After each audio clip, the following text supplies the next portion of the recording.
চিত্রাঙ্গদা তো একজন নন নর্মেটিভ, যেটা আমরা আলোচনা করছি। নন নর্মেটিভ বা হেট্রোনর্মেটিভিটির বাইরে একজন মানুষের কথা বলে, এবং তার মধ্যে একটা হোমোইরটিসিজমও আছে।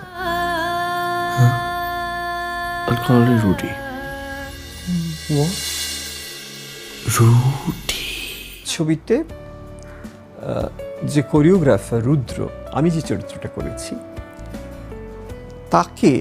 তার সঙ্গে তার একজন দলের পারকাশনিস্ট, অল্প বয়সী একটি ছেলে, যেটা যিশু করেছে, পার্থ, এদের মধ্যে একটা সম্পর্ক তৈরি হয়। এবং সম্পর্কটা কি আশ্চর্যভাবে তৈরি হয় দুটো মার্জিনাল মানুষের মধ্যে।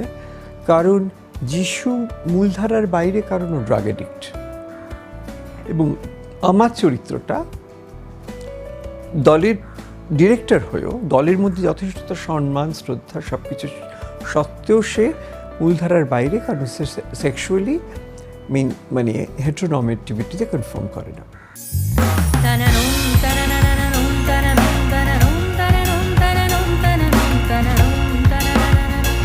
এবার এই দুটো মানুষের যোগাযোগ থেকে কতগুলো উপলব্ধি তৈরি হয়। চিত্রাঙ্গদা এই উপলব্ধিটার গল্প। ফলে এখানে হোমোইরটিসিজমটা কেবল একটা মানে প্রবেশ পথ, একটা route to get into the problem. তারপরে পথটা হচ্ছে এই কোরিওগ্রাফার মানুষটির যাত্রা। Chitrangada is conditioned to be a man. That's how she's brought up.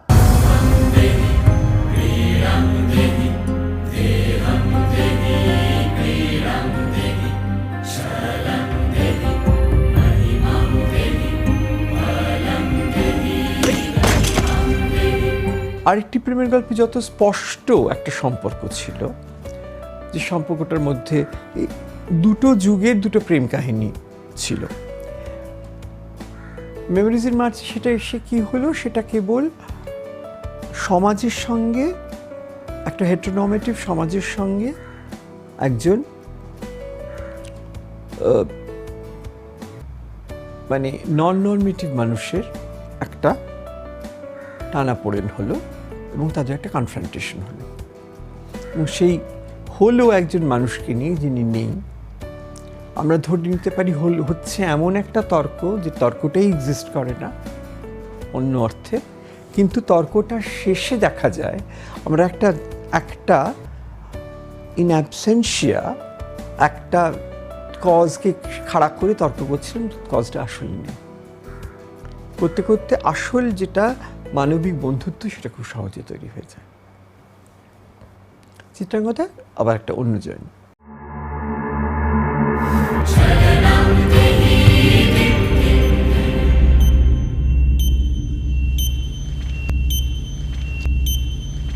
এটাকে অটোবায়োগ্রাফিক্যাল ভাবার মধ্যে খুব অন্যায় নেই, কিন্তু আমরা কেন এই ভুলটা করতে পারি, এই ভুলটা করা এত সহজ কেন, সেটা আমি বুঝিয়ে দেবো একটু চেষ্টা করি, মানে বা শেয়ার করার চেষ্টা করি।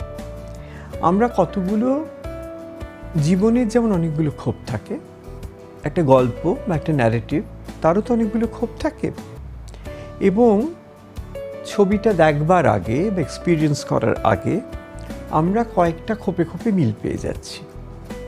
ঋতুপর্ণ ঘোষ, তিনি একজন নারীসুলভ পুরুষ। পোস্টারে দেখছি ঋতুপর্ণ ঘোষের একটা ছবি, যেটা খুব ম্যাসকুলিন না, একটা ফেমিনিন ম্যান। এবার ঋতুপর্ণ ঘোষ তাঁর সেক্সুয়াল প্রেফারেন্স অন্যরকম বলে আমরা শুনেছি। ছবিতে দেখা যাচ্ছে ঋতুপর্ণ ঘোষের সঙ্গে একজন পুরুষ নায়ক। এবার এই দুটো মিলিয়ে ফেলতে পারলেই কিন্তু বাকি ক্ষোভগুলোতেও অটোমেটিক্যালি আমি গল্পটা ফিট ইন করিয়ে দিতে পারি। আমি তাই জন্য চিত্রাঙ্গদায় যে মানে এবার তাহলে চিত্রাঙ্গদার কোন জায়গাটাকে সত্যি বলে ধরতে হয়, তার সেক্স চেঞ্জ করানোটাকে না মাঝপথ থেকে ফিরে আসাটাকে, এই গল্পটা কিন্তু একটা জাল এখানে জড়ানো রয়েছে। ফলে ওটাকে মানে একদম 1:1 মিলিয়ে না দিয়ে এর অনেকগুলো অনুভূতি আমার জীবন থেকে নেওয়া, আমি একেবারে অস্বীকার করব না, অনেকগুলো অভিজ্ঞতাও আমার জীবন থেকে নেওয়া, কিন্তু এটা কখনোই কেউ কারোর জীবনই যত্ন করে রচনা করতে পারে না, কারণ তার মধ্যে ব্যক্তিগত অনুভূতিগুলো এত চাপ সেখানে, সেগুলোকে সরে এসে দেখতে পারাটা সত্যি কঠিন।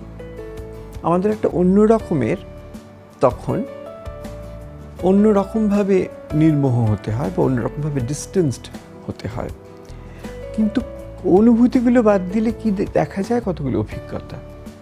সেই আমরা কেবলমাত্র আমাদের জীবনের ঘটনাগুলোকে যদি ঘটনা করে রেখে না দিয়ে সেগুলোকে একটা এক্সপিরিয়েন্সে ট্রান্সফার করতে পারি, প্রত্যেকটা ইনসিডেন্ট যদি একটা অভিজ্ঞতা হয়ে যায়, সেই অভিজ্ঞতার থেকে কিন্তু অনেকগুলো জিনিস তৈরি হতে পারে। এবং আমার মনে হয় আমার জীবন এবং আমার কেন অন্য অনেক মানুষের জীবন চিত্রকলার মধ্যে জড়িয়ে আছে, এবং যেটা হয়তো অনেকটাই ফেল্ট এক্সপিরিয়েন্স থেকে বা আমার নিজের জায়গা থেকে উঠে আসা, সেটা হচ্ছে আমার বাবা মার সঙ্গে আমার সম্পর্কটা এই ছবিতেও বেশ পরিষ্কার করে আছে। সেক্স চেঞ্জ করে নেব। সন্তানের জন্য বাবা মায়ের কি চিন্তা, তার কি মানে, কি করে বুঝবে তুমি বলো তো? এবং তার সঙ্গে তার একটা অংশের সঙ্গে আমার বাবা মার সঙ্গে আমার সম্পর্কটার একটা মিল আছে।